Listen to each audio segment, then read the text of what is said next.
United States Secretary of State. From Wikipedia, the free encyclopedia, at en.wikipedia.org. The United States Secretary of State is the head of the United States Department of State, concerned with foreign affairs. The Secretary is a member of the Cabinet and the highest-ranking Cabinet Secretary both in line of succession and order of precedence. The current Secretary of State, selected by President of the United States, Barack Obama, is Hillary Rodham Clinton. The office of the Secretary of State is one of the most high-profile positions in U.S. government.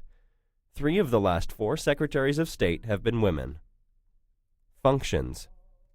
Most of the non-original domestic functions of the Department of the State have been transferred to other agencies. Those that remain include storage and use of the Great Seal of the United States, performance of protocol functions for the White House, drafting of proclamations, and replies to inquiries.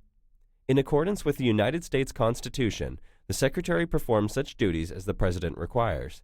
These include negotiating with foreign representatives and instructing U.S. embassies or consulates abroad. The Secretary also serves as a principal advisor to the President in the determination of U.S. foreign policy and in recent decades has become responsible for overall direction, coordination, and supervision of interdepartmental activities of the U.S. government overseas, excepting certain military activities.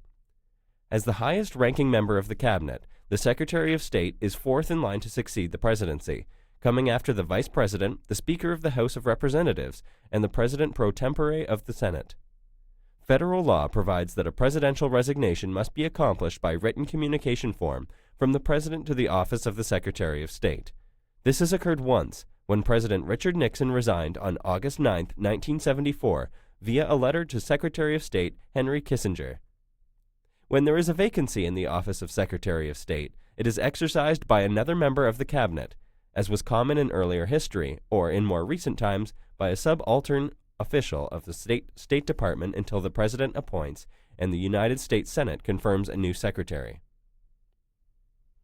This sound file and all text in the article are licensed under the GNU Free Documentation License, available at www.gnu.org/copyleft/fdl.html.